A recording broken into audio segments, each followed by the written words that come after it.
I hope they did back then. Our next speaker and last speaker, Andrew O'Shaughnessy, is particularly well suited to explore the side of the war that we've discreetly ignored to this point, and that is the British side of the conflict. Since he's a dual citizen of the United States and Great Britain, he's as English as they come. And when I say that, I mean he was a fellow at Oxford College. He was a master at Eton. So, I mean, that's pretty British. But he also has spent the bulk of his academic career here in the Midwest at the University of Wisconsin-Oshkosh, and then more recently at the University of Virginia, and most recently at Monticello. And I think Thomas Jefferson is about as American as you can get. So I think is privileged to be able to bring both sides together, although if he uses the phrase "we," I'm not exactly sure who he's referring to sometimes. We'll keep it that way. He's been a frequent contributor to the History Channel, to C-SPAN, to NPR, PBS. His publications are mentioned in the program there. I won't go over those. But for all of that, he's particularly well suited to answer the question, were the men who lost America really as much of buffoons as we've been led to believe? Andrew.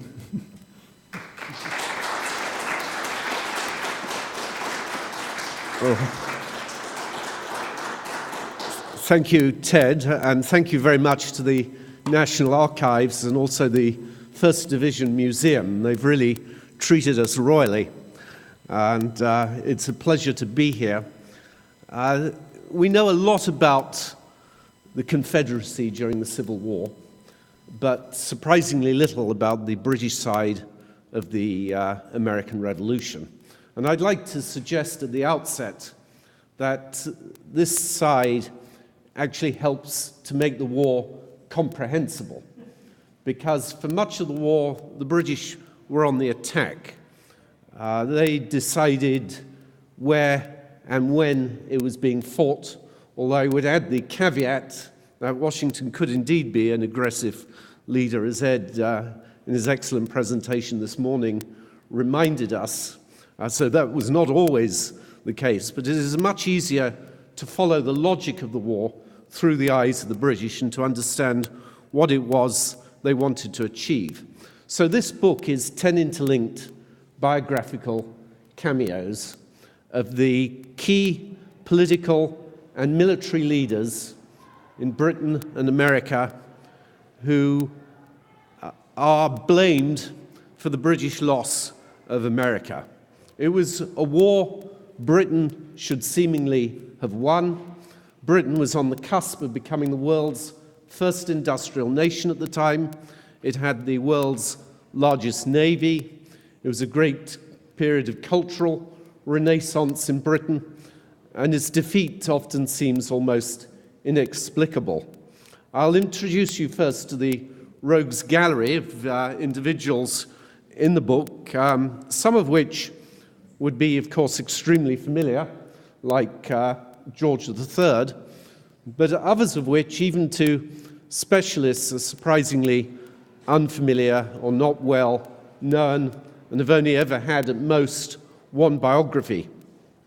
I'll keep my comments about them brief, although part of the interest of the book is obviously the human stories of these individuals, their lives both before the American Revolution and after the American Revolution, and looking at them under the stress of making important decisions in moments where you can see a lot about a person's character. That's partly why I like this approach, because it's a way of trying to get a handle on people. And so often with biographies, and often the longer the biography, the more true this is, there's no takeaway. You know what they had for breakfast in the morning, but you don't get a sense of the personalities. One of the people whose personality I found really very striking, much more so than I ever imagined, was George III. George III, and here he is, painted by the American artist Benjamin West from Pennsylvania at the height of the war. It's ironic that an American would be his favorite artist, and one of many ironies of this war. But George III was not the tyrant of the Declaration of Independence. He had very little to do with the policies that led to the American Revolution. Britain was already being governed with a collaboration with Parliament. There was a Prime Minister, there was a cabinet who made most of these political decisions. But after the Boston Tea Party, George III became the leading war hawk. In fact, one historian, Herbert Butterfield, who just lived through the Second World War and was writing in the 1940s, said that he was almost Churchillian, that he had come out with phrases like, "If any 10 men will stand beside me, I intend to go on." And so with George III, I can dispense with one popular myth about the British, and that is that they weren't serious about winning the war. They were quite obsessed with it. George III believed that if Britain lost America, Britain would cease to be a major power in Europe. And that was believed by many of the opposition leaders as well. In fact, he threatened his abdication towards the end of the war rather than accept American independence. His prime minister, and these are part of the first couple of chapters called The View from London, his prime minister was Lord North. Now, in Parliament today, if you really want to ridicule the prime minister, you say he is the worst prime minister since Lord North. So Lord North has almost gone down as the worst prime minister in British history. But with all of these people, I suggest it's the circumstances rather than the individual that brings them down.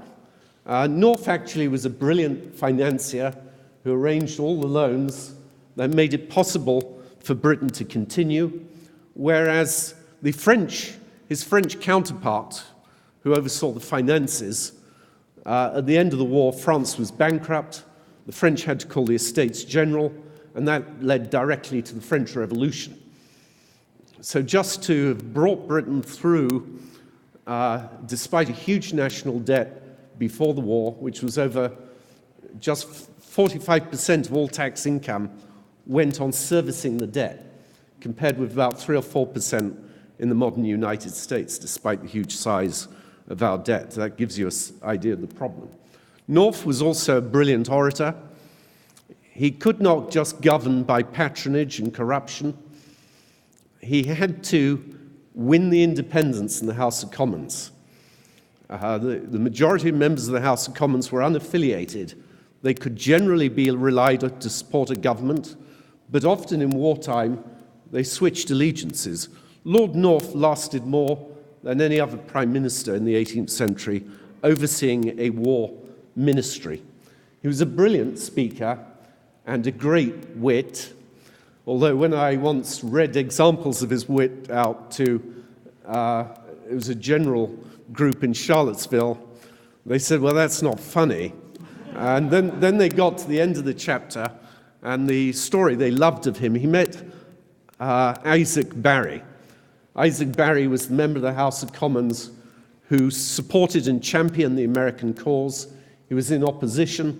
When he heard about the Stamp Act riots, he called the opposition in America Sons of Liberty, which is a phrase that survived. Well, the two of them ran into each other at Cheltenham, both in their late old age. Both had gone blind. And Lord North greeted him saying, "Although we used to detest each other, there are no two men who would more love to see each other today than you and I." Sir William Howe, and I was very glad that Ed spoke about him this morning as a figure of some real substance, as a good tactician. Howe was chosen not as a jobs for the boys, but over 105 other more senior generals. He was selected.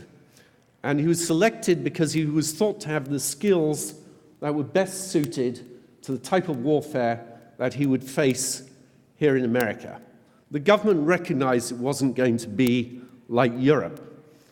They knew, they had experience of fighting in America during the French and Indian War, and Howe was an expert in light infantry, almost using the best grenadiers, almost like flexible early commando corps.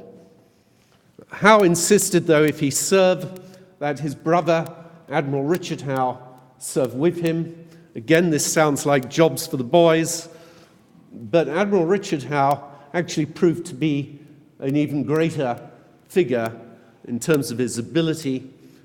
Admiral Richard Howe became Britain's leading naval hero before Nelson, after he fought a battle, a naval battle, during the French Revolutionary Wars called the Glorious 1st of June. Admiral Richard Howe wrote the textbook, the early textbook on amphibious warfare. He almost created it. There's even thought by David Sirrett that he may have designed the types of ships that were still being used at D-Day, in which the bow would go down like a plank. These two managed to get 16,000 troops onto Staten Island in an afternoon. John Burgoyne, one of the other figures in the book, The Men Who Lost America. Burgoyne was one of the rising stars in the British Army before the American Revolution. Burgoyne, seen here in a portrait which you can see at the Frick in New York. Burgoyne here was being celebrated for his successful defense of Portugal during the same period as the American, French, and Indian War. Here is one personality who perhaps is least known and yet should be one of the best known, and the man who is most popular to blame for the British failure in the war, Lord George Germain, who was Secretary of State for America. He was the principal architect of the war in Britain, the man most responsible for waging it. He was very successful as an administrator. He managed to get 35,000 troops out to America in 1776, more than either the governor of Canada or Sir William Howe had requested. He saw the best opportunity to win this war with one fatal major blow against Washington in 1776. And of course, most military historians would suggest that that probably was the best opportunity. Sir Henry Clinton, again, a less well-known figure, the British commander-in-chief for the second half of the war. There is just one biography of Clinton. It's a very good one by William Wilcox, but it was written when Freudian psychohistory was popular, and it portrays him as a total neurotic. It has all kinds of speculation about his relationship with his mother, inevitably, and with his father, and we know virtually nothing about his childhood. And Clinton was neurotic. He even wrote out a fantasy when he retired in which Charles Cornwallis, the general, appeared in his dream and apologized to him for Yorktown. And he was mad enough to get up the next morning, presumably, and write out the whole dialogue of the dream. But the point is, Clinton was a neurotic man with much to be neurotic about. He was being expected to win this war with a declining number of troops, with less naval support, at a time when Britain was fighting France and Spain and later Holland. Clinton knew America. He even owned land in America before he arrived. He'd grown up in New York. His father was the governor of New York. His father and his uncle were both admirals. He understood and predicted that in any situation where a superior British Navy, a superior French Navy appeared off the coast of America, a detachment of British troops could be surrounded and isolated, which is exactly what happened in Yorktown. And one of the reasons he was so bitter about Yorktown is he kept warning the government of just such a scenario. Obviously, Earl Charles Cornwallis is included as the general who surrendered at Yorktown. He was not the senior general, he was junior, just like Burgoyne. Neither of the two generals who surrendered and essentially in the main British defeats of the war, neither of those generals were the commanders-in-chief. But Cornwallis went on to have a very much more successful career after the war because he was young enough to have a post-war career. He became Lord Lieutenant of Ireland and played a role in putting down the Irish Rebellion. He became Governor General of India. There are two monuments to him in India. He's buried by the river Ganges. And it really reminds us, and he commanded armies much larger than those he commanded in America. He commanded armies with elephants. He successfully expanded British territory in India, which became the largest of all the British colonies right through to 1947.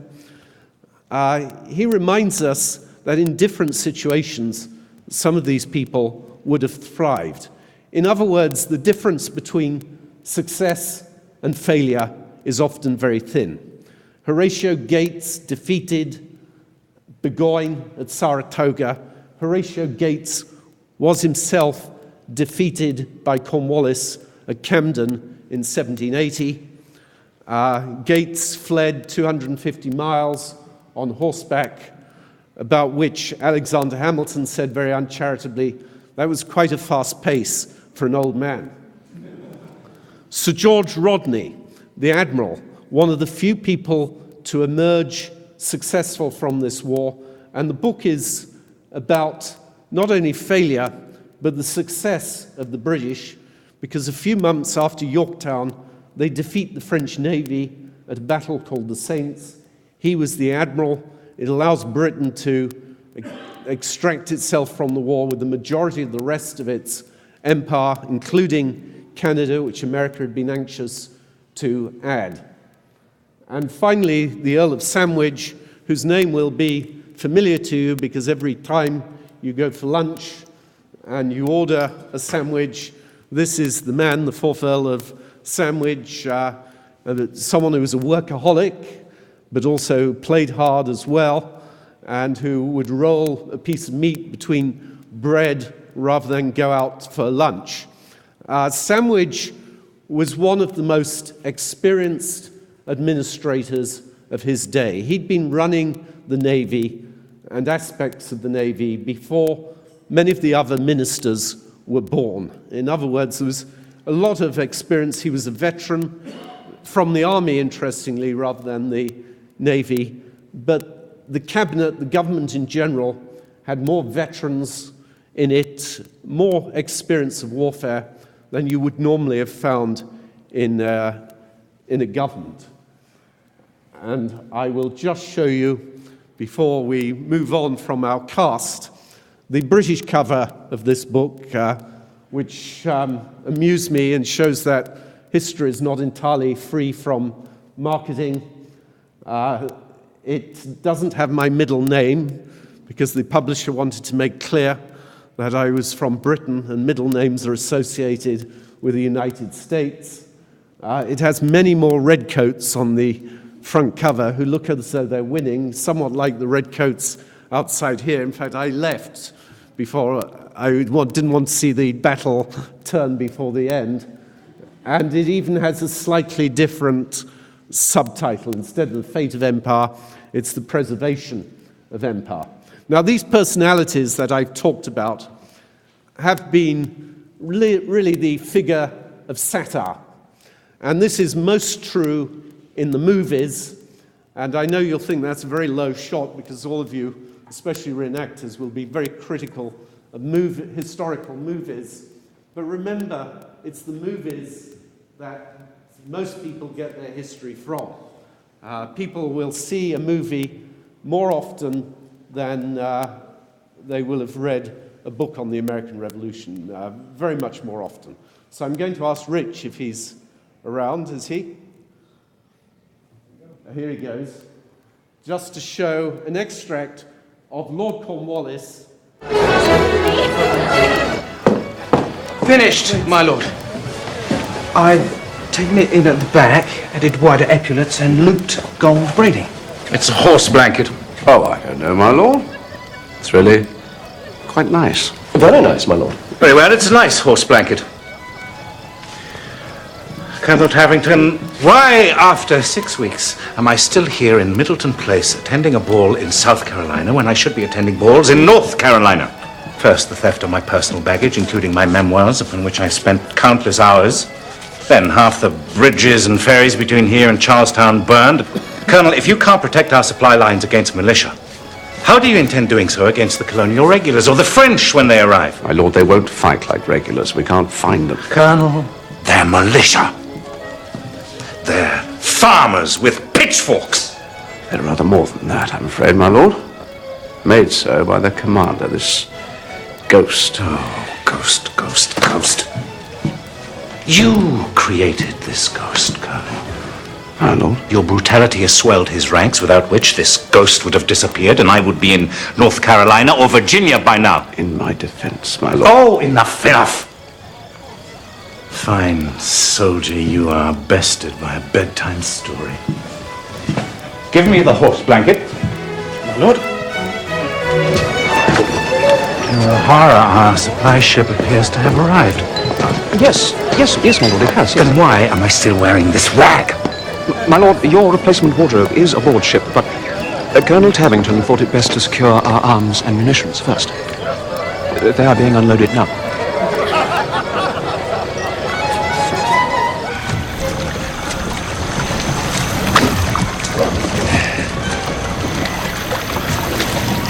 You look good in that color. Stinks. And it's had a dead man in it. The beast took your dogs as well. Yes. Fine animals. A gift from His Majesty. Dead now, for all I know. Is there no decency?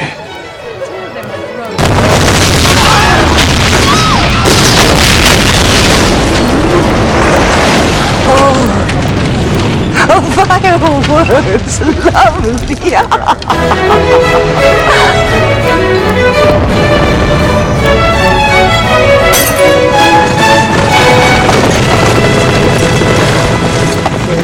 In that scene, Cornwallis is saying, "What is this horse blanket you've brought me?"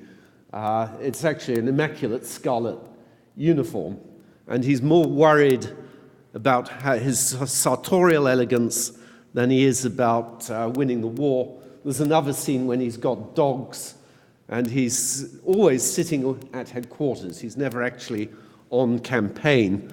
The Tarleton figure is the one who's usually doing the mucky stuff of fighting. These kinds of caricatures, a lot of people like to criticize the Patriot, but it's also true of movies like Revolution with Al Pacino.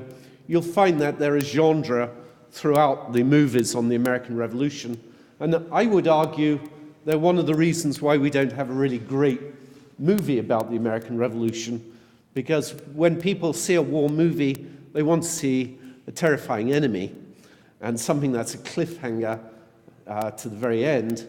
Mel Gibson, oddly enough, came close with the way he portrayed Tarleton, even though they didn't like it in England, and one of Tarleton's descendants wrote into the Daily Mail and said he couldn't possibly have been like that. I own his watercolor book. He painted beautifully. You get it in popular history. Barbara Tuchman did a book which was largely aimed at the Vietnam War called The March of Folly, and the first third of it she devotes largely to creating caricatures of all the people that I'm portraying here. And finally, even the best academic literature, some of it will be permeated with words like hidebound and incompetent, or aristocratic buffoon. The trouble with this is it really is a caricature of Britain's governing class at the time. They were aristocrats, but it was a competitive aristocracy, much more so even than the rest of Europe, because in Britain, only the oldest son inherited the title and inherited all the money. It was called primogeniture. Younger sons had to go out and essentially find careers. And the military was one of the best and most acceptable careers. It's quite the reverse from today. The military was much more acceptable as a career for someone from an elite background than business. And so that gave a particular glamour. That gave a particular glamour and attraction even for people from less prestigious backgrounds to go into the army. It was socially prestigious. Remember, this is the same army that had succeeded during the French and Indian War in making Britain a global power, and that would succeed again during the French Revolutionary Wars and defeat Napoleon. Admittedly, with allies, but Britain would be taking the leading role.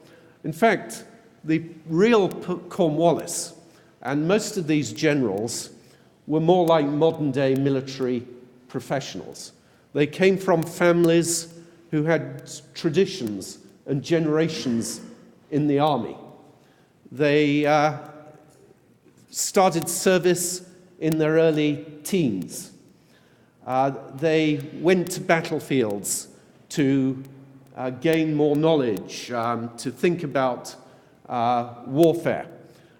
Cornwallis attended a military academy in Turin. Cornwallis said, "The army is my life. I love the army." He had been against the policies that led to the Revolutionary War, but he thought it was nevertheless his duty to serve. His wife begged him not to go, but he went anyway. He was certainly disillusioned by the way that the war was fought, but once he was in command in the south, he became doggedly determined to give the war its most serious try. The Cornwallis of reality was very different from the movie. Far from sitting at home in headquarters, he was out campaigning with his troops at Rams's Mill in North Carolina. He discarded his tents, he discarded his rations, and he started to move with what his superior commander Clinton called a barbarian army, living off the land. What impressed, though, his junior officers and his troops, and you can find this in the history written by a former private, Sergeant Roger Lamb, who was a private at the time serving under Cornwallis. He said that the army really respected Cornwallis because he shared the same privations as they did. And that would continue throughout his life. When he was in Ireland, he refused security, he refused to live in the castle, he would wander around Phoenix Park and almost got assassinated.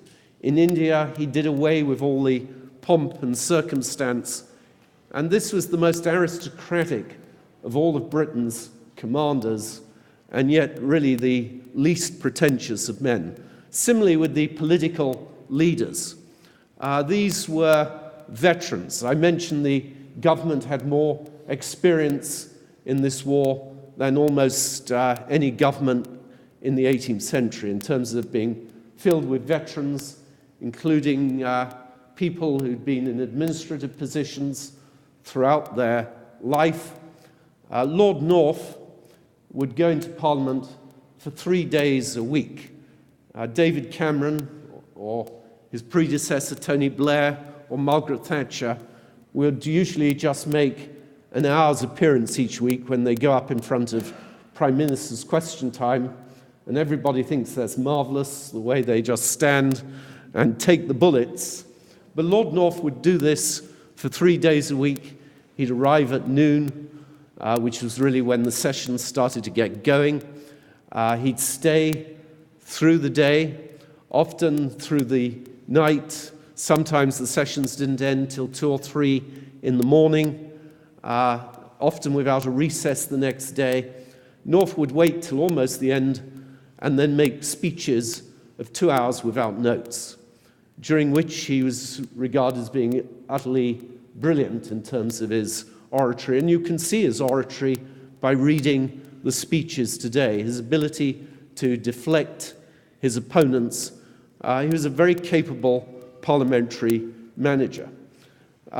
This, furthermore, was never a war that Britain was just losing from the beginning.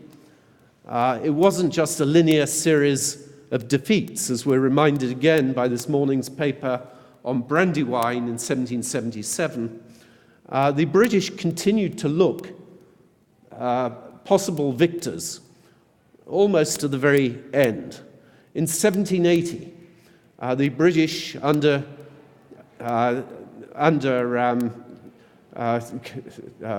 the commander-in-chief, the mad one, Clinton, sorry, the name went from me. The British under Clinton took Charleston. Then Cornwallis took Camden. They nearly defeated the French fleet in the Caribbean through Sir George Rodney. And then towards the end of the year, Clinton had been planning for a long while on trying to get a major American general to defect. Indeed, one of the French officers had said if an American general defected at this moment, that would change the whole nature of the conflict. And Clinton, through Major John Andre, is successful in persuading Benedict Arnold, the man that the British troops were calling the Hannibal of America, to defect. So at various stages of the war, the British seemed to be regaining momentum.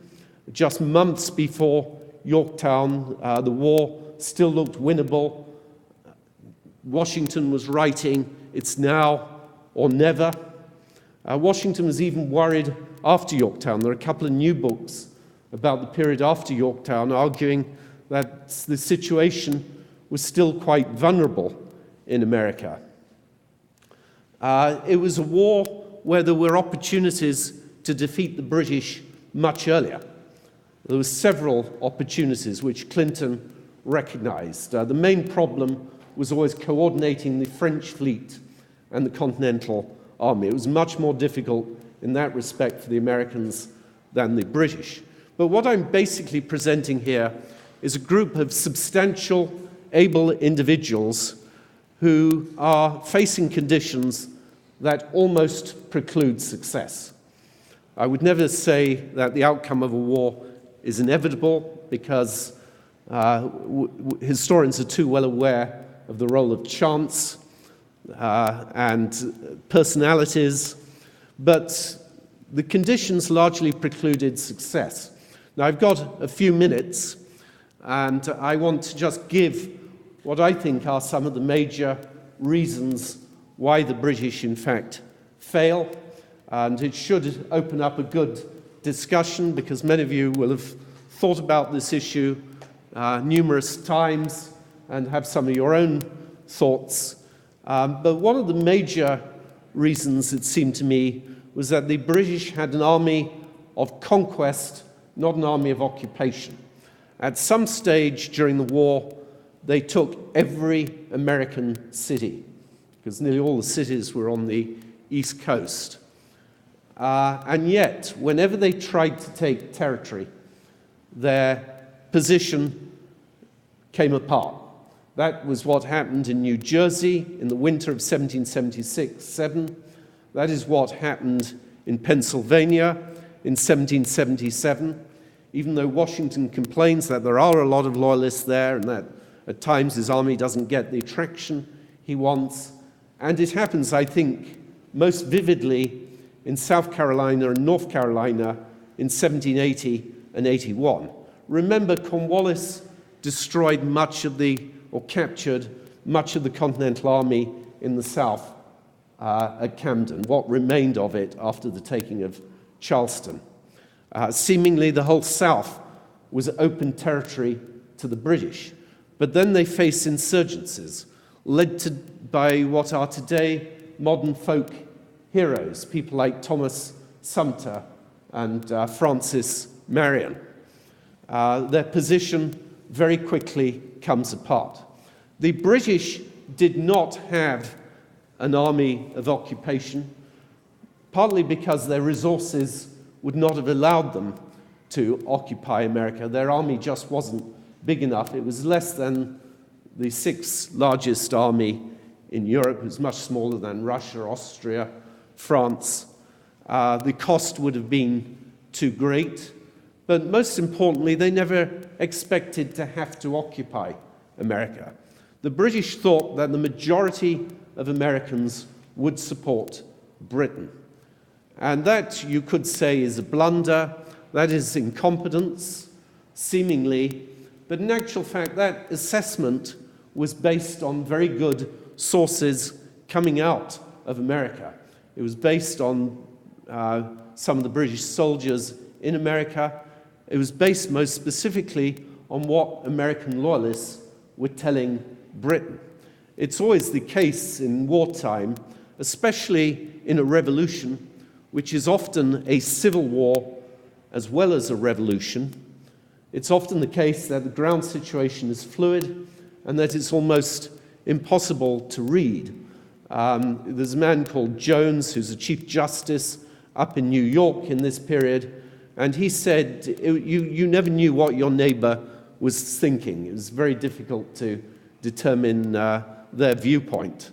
Loyalist exiles in London, people like Joseph Galloway, who was one of America's leading politicians in the Continental Congress of 1775.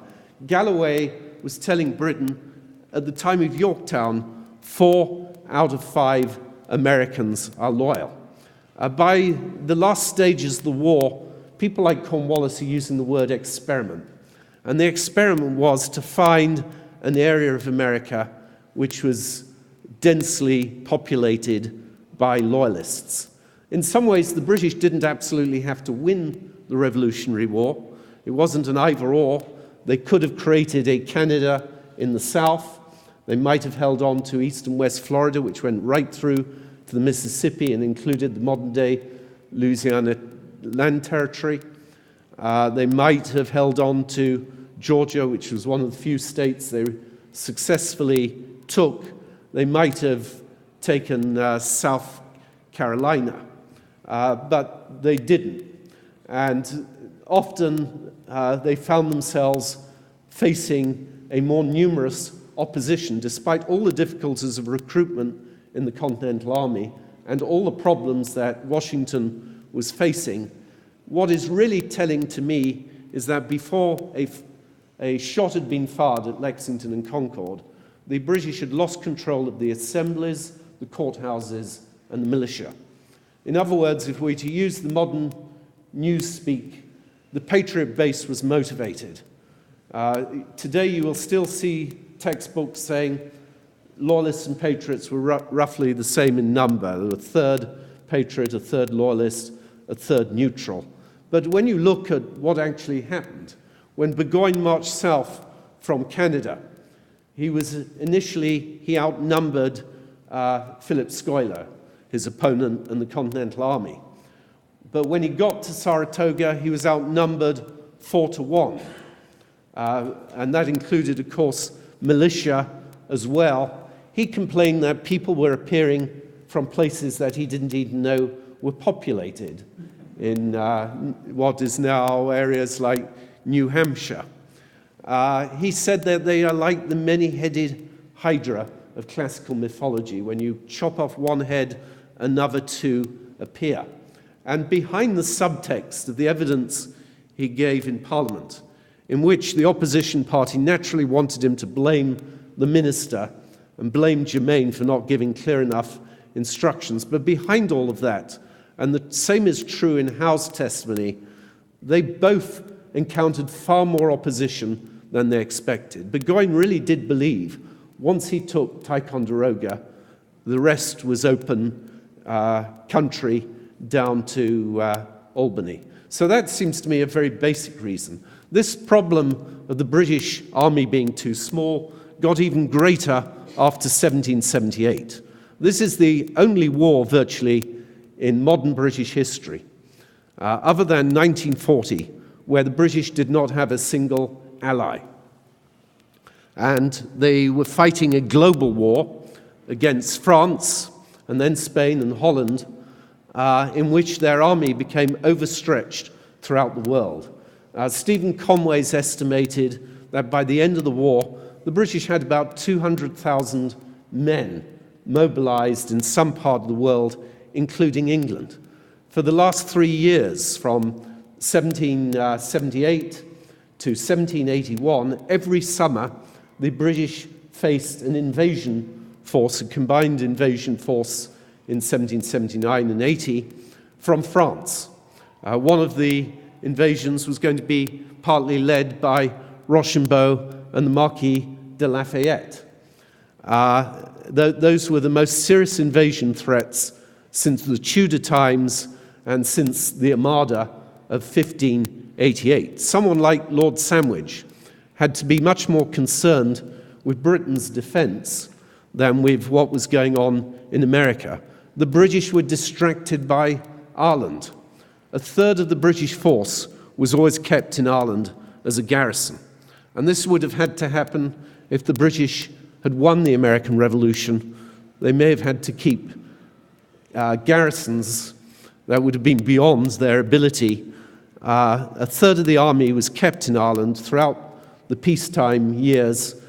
Dublin had the largest garrisons anywhere outside of Potsdam in Prussia, and the Irish looked as though they were about to rebel as well during the American Revolution. They started creating volunteer movements which looked frighteningly like what was happening in America, and they started to arm themselves.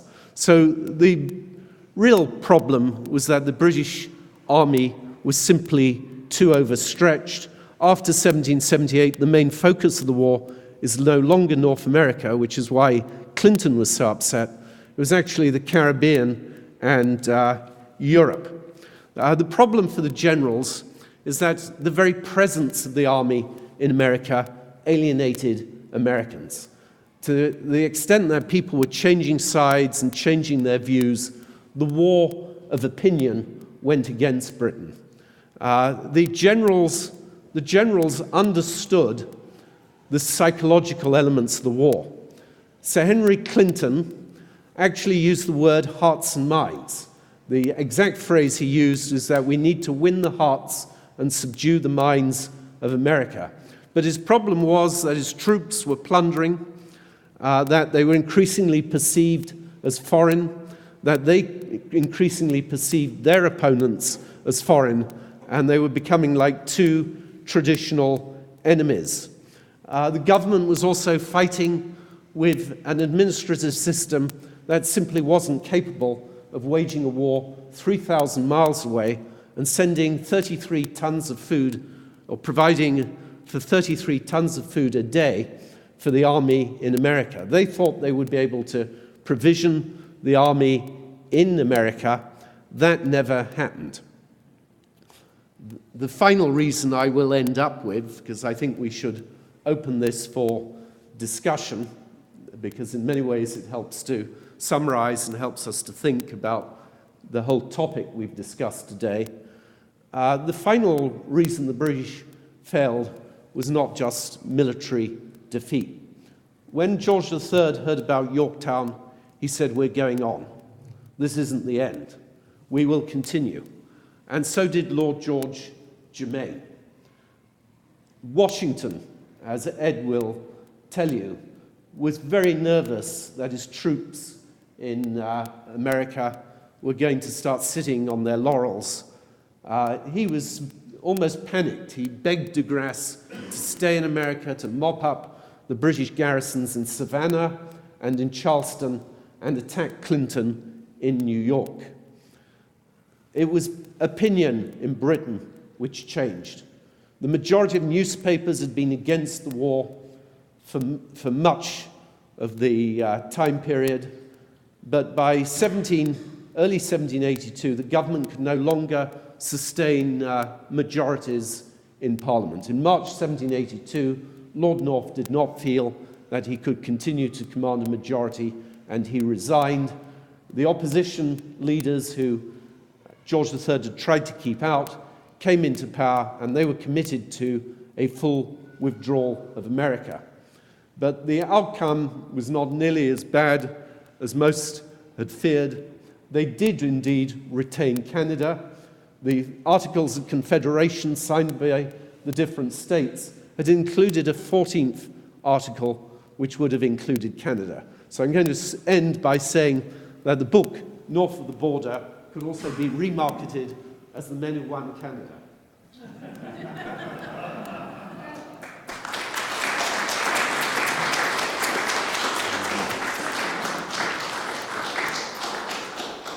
And I'm going to just show one more movie clip, because one thing I did when I was writing the book, I knew you got really the serious analysis, but to help engage more readers, I collected lots of anecdotes that have always intrigued me.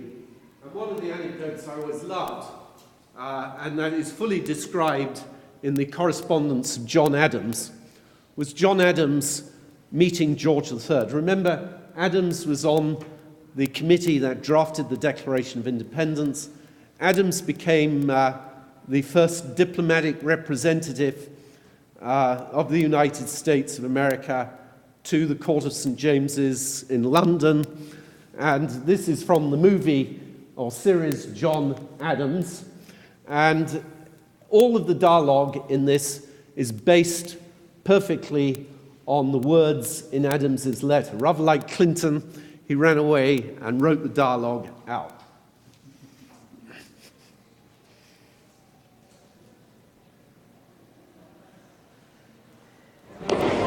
Mr. John Adams.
United States of America.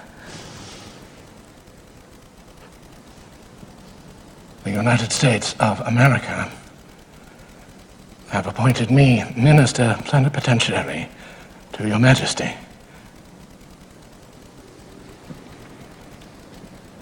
I think myself more fortunate than all of my fellow citizens in having the distinguishing honor to be the first to stand in Your Majesty's presence in a diplomatic character. I shall esteem myself the happiest of men if I can be instrumental in restoring the confidence and affection,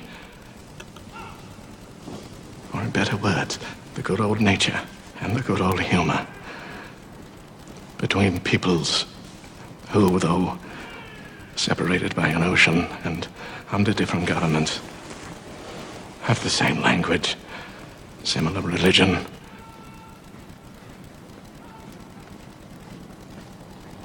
and kindred blood.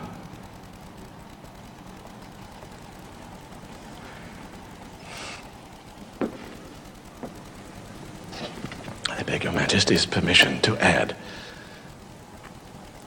that though I had been before entrusted by my country,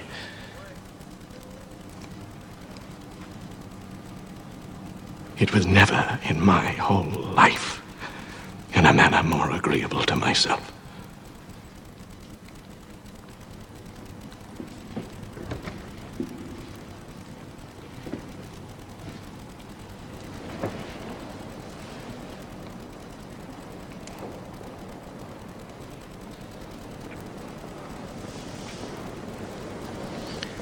The circumstances of this audience are so extraordinary.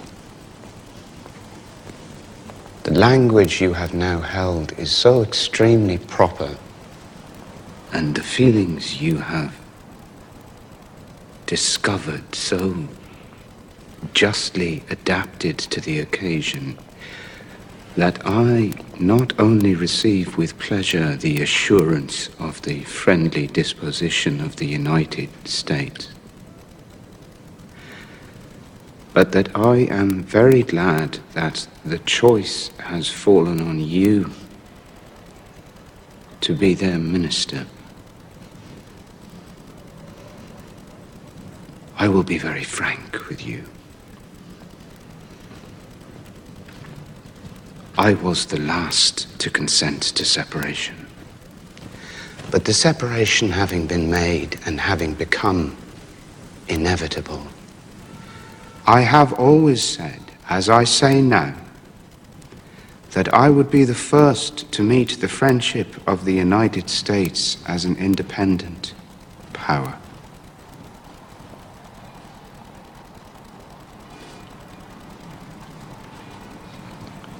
Thank you, Your Majesty.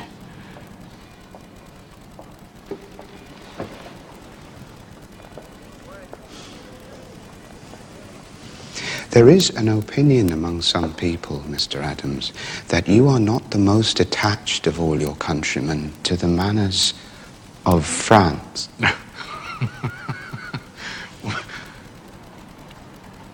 Yes, well, I avow to Your Majesty that I have no attachment to any country but my own. An honest man will never have any other.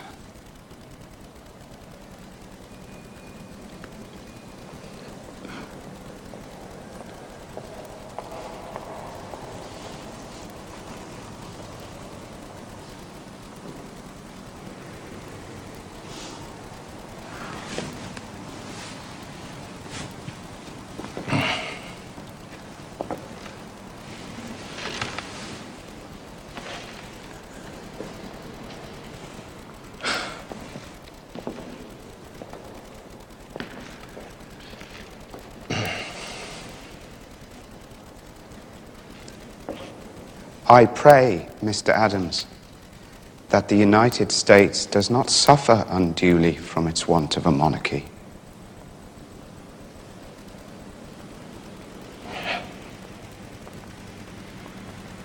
Yes, we will strive to answer those prayers, Your Majesty.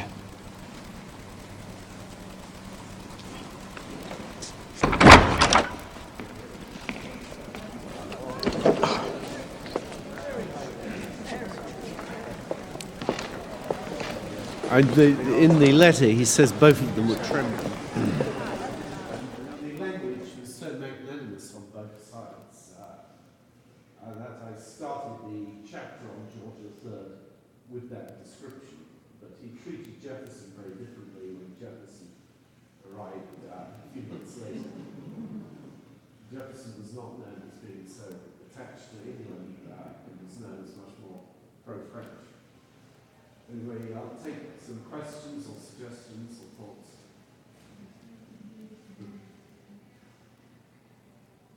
We'll come to the microphone.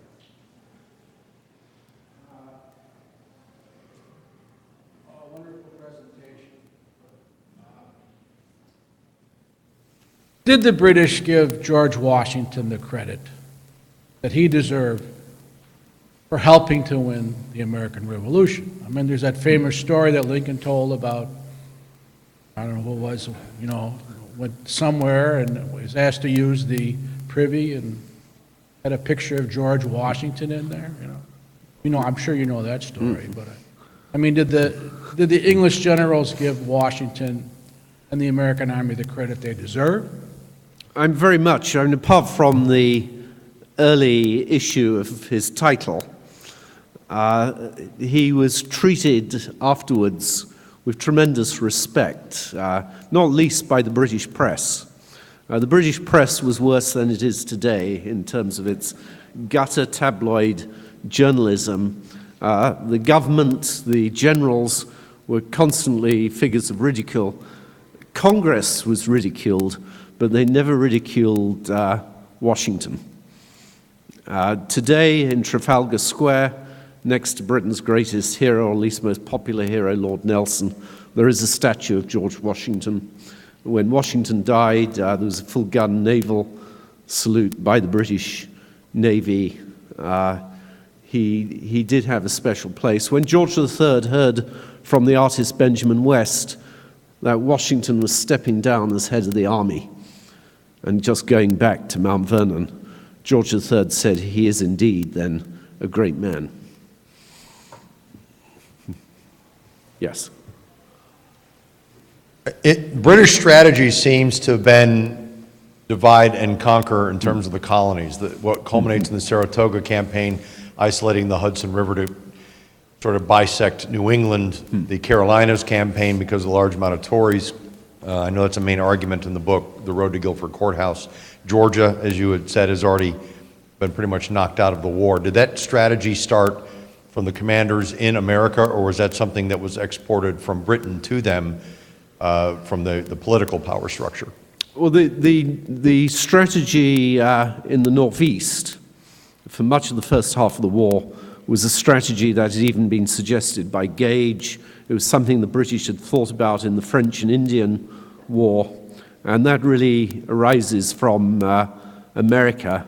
There's no doubt that Germain pushes the Southern War, and what was very interesting to me is that Clinton never believed in the war in the South. He was all in favor of taking a port in the South, but Clinton still believed that the Hudson and the fortresses guarding the Hudson were the key to the conflict. That was why Benedict Arnold's defection was potentially so important to him, if he could get secure West Point. And it's one of the reasons he was so bitter, because he allowed himself essentially to be pushed against his better judgment. Cornwallis was largely corresponding directly with Germain over the head of his commander. It was very difficult for Clinton to step in to in any way discipline Cornwallis, because he was being undercut by his own home government. He was completely against the kind of strategy adopted by Cornwallis. Clinton, and when he used that phrase, hearts and minds, he said, you've got to gain and then control and remain in territory. That this sort of grab and slash and depart, these raids are no good. You have to show the loyalists that if they come out and support you, you'll sustain them. And so he advocated what he called solid campaigns. And to him, Cornwallis was the opposite. Cornwallis was moving on, leaving loyalists behind him who could be murdered or who would become refugees and a burden to the British. Yes. To flip that kind of on its head, though, what happens after Washington is kicked out of New York, that begets the Trenton campaign, which to me is still one of the most, probably 5 or 6 most amazing campaigns in American military history. The rising of the New Jersey militia and the pinning down of not only the Hessian regiments, but the other regiments that were in their cantonments for the winter quarters. I can see Cornwallis, who had been involved with that, looking at the same strategy going into North Carolina, where they knew there was a high level of loyalty and Tory American units fighting for the crown. And I can see him thinking, I can move with the main force army and hopefully defeat Nathaniel Greene and the Continentals, as they had defeated the Continentals at Camden, had captured Charleston. So his campaign starts off with a 1-2 win. Waxhaws because of Tarleton, and then the reverses at Kings Mountain and and Cowpens, which pretty much negates, certainly Kings Mountain destroys a lot of that loyalist militia. But other than that, I think I can see that campaign bearing a lot more fruit for the English side than what Clinton is willing to give it credit for. Well, that was the hope. And there was only one British officer at Kings Mountain, which was Ferguson. Everyone else fighting was American. But again, part of the problem, and the alliance coming to Kieran's paper today, with Native Americans, and the majority of Native Americans were fighting with the British, that alienated mainstream opinion. So did accepting runaway slaves. That really alienated Southern whites. Using German mercenaries. All of this helped to emphasize the differences between the British and Americans, and the idea that they were foreign and not really just fellow citizens. But yes, I mean, there clearly was some traction, and maybe if they, an earlier Southern campaign, and as you know, the very first attempt at a campaign in the South was a fiasco, the early attempt of Clinton to take Charleston in 1776. Yes. For all of us that looked at the demonstration out in the field during lunchtime, it just seemed rather odd to me the way they approached one another on the field. Yes. A group of men would march 10 paces forward, volley, and then the other side. Yes. And then you got, the flank movements and stuff going on. And, in the movie The Patriot, one of the things that happened in the end where Mel Gibson said, let the British knowledge of how the militia works, let's use that against them. Mm-hmm. Is that one of the reasons why the British lost that war?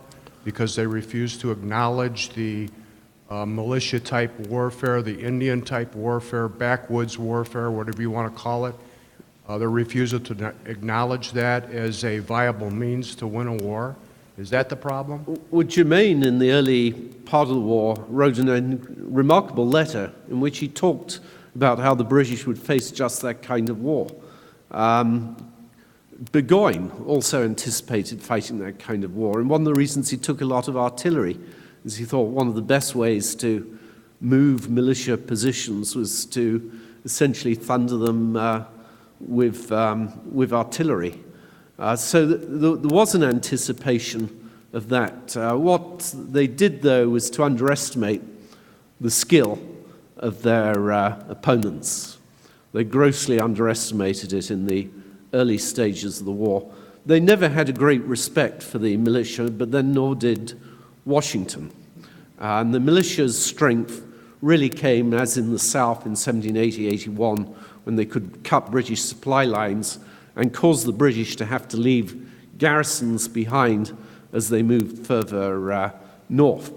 But as, again, we heard this morning, a lot of the major turning points were very conventional style battles. And Washington, to some extent, deliberately wanted to use traditional methods. He didn't want to go Charles Lee's routes of just fighting a guerrilla-style war, because Washington was thinking about America after the Revolution and wanted it to be perceived as an equal country within Europe and as a civilized country. And that was quite smart, because we do know from most revolutions, civil wars, that in the end, people just end up fighting and killing each other, and you get no real stability or order. So, that showed a certain long-term thinking that's rather remarkable. So is that to say that militia warfare is perceived as uncivilized? It was, definitely by the British. Would not be perceived as gentlemen Yeah. in English society if they wanted war conventionally. But, I'm not, there's often a debate, did militia win it, did the Continental Army? Really, both were important, and they were most effectively combined by General Nathaniel Greene in the South. And I'll look to Ted to tell us when we need to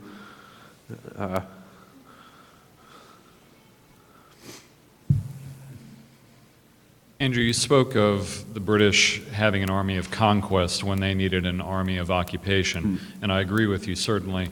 It would seem that the only population that could serve as the army of occupation were the Loyalists. Yes. That those were the ones that Britain needed to govern, say in the South, for example, as Cornwallis moved on past occupied territories, for Loyalists to take those positions and to govern.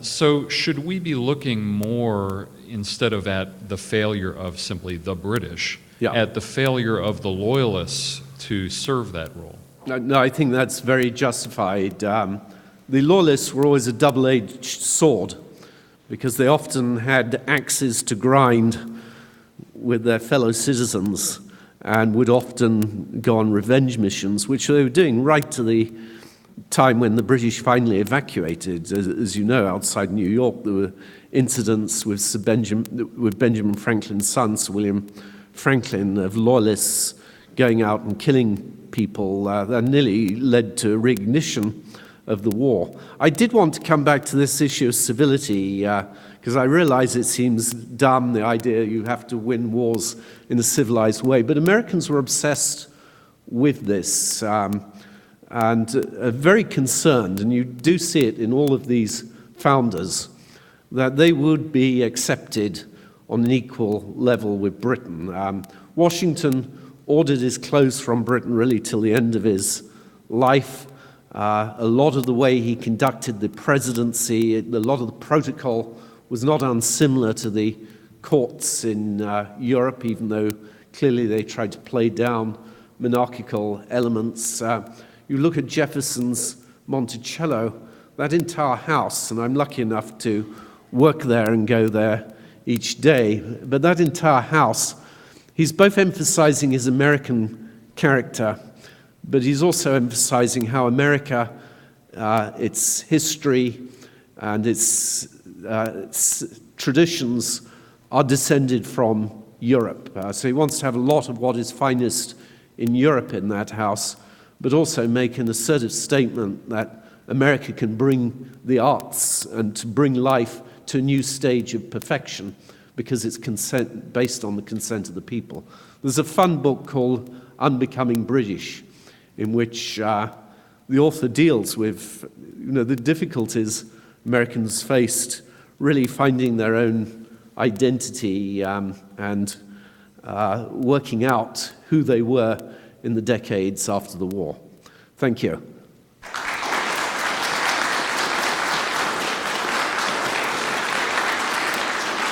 Good job. Well, just to bring things to a close, let me thank Professor William Nestor for his very interesting presentation on George Rogers Clark. I think it illustrated something we see all too often in history, particularly military history. Individuals who, people like Benedict Arnold, Lighthouse Harry Lee in the Revolution, and later Ulysses S. Grant. People who are abject failures as civilians, but who in the tonic of war somehow find something in their character to respond to the dynamic circumstances. And a similar, I thought, personality revelation in the Brandywine battle story. Thank you, Ed, for that, because I saw Washington a little bit like Robert E. Lee, someone who would act aggressively, certainly when the opportunity arose, but oftentimes perhaps just because their blood was up. And it's a very different portrait than I've had in the past of George Washington. Karim Tiro, I think, you did a marvelous job explaining why the Indians maybe weren't a decisive factor in the war because of they're really on tender hooks, caught between two forces, neither one of which were friendly to their long-term cause, but that the victory of the Americans certainly foreshadowed just a tragic future for the native people.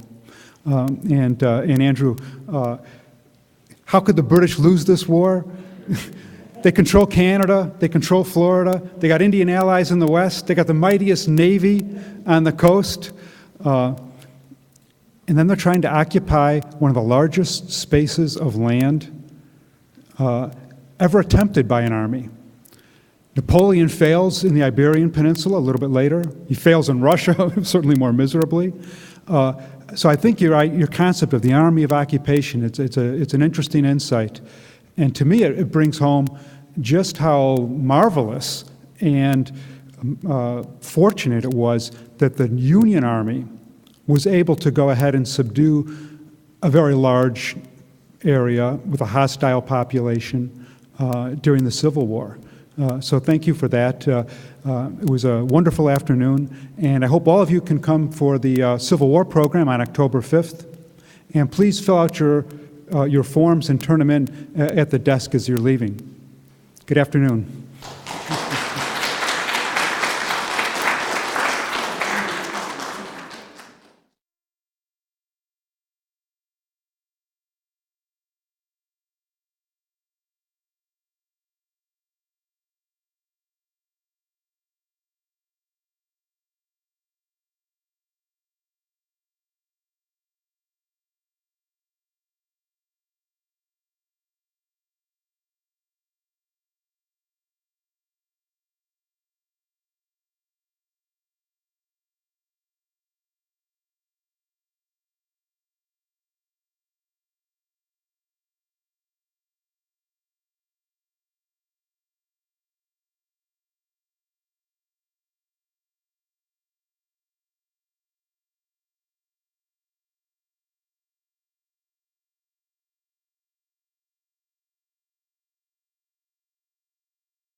Can you hear me? Testing, 1, 2, 3. Today we're going to talk about the battles fought by the 1st of the 26th Infantry Regiment and the 2nd of the 28th Infantry Regiments, the Blue Spaders and the Black Lions. That's a wrap. Action. Roll cameras. Roll camera. And I zoom in on Eric, who's talking about killing people in Vietnam by the dozens. Yeah, man. You know, that was quite a scene. Very heavy I man. got a friend you guys I interviewed named Ray Emo. Uh-huh. He was a machine gunner on a Huey. Oh, door gunner. Yeah. And he says, Ed, don't let them tell you we didn't do this. We used to go lower down into a village, and then we would just rotate the copter like this, and mow everything down and move. Yep. Good times. Yeah. Nam. Hey, that's war. So we're good? We're good. Paul's got a meeting in here Monday, right? I believe you guys. Yeah. You're setting up for their staff meeting, right, Dan? Yeah. Okay. So this camera is going to come forward for now. So Manny doesn't have to worry about getting the tapes in there. That's all you know. And I'm going to be here when you will. I will be here Tuesday with him to walk him through the setup to Nick. With Nick. And then you're off to. Yeah, I'm downtown on Monday, Tuesday, Wednesday, Thursday, Friday. All right. Well, thank you for your help with this. No problem.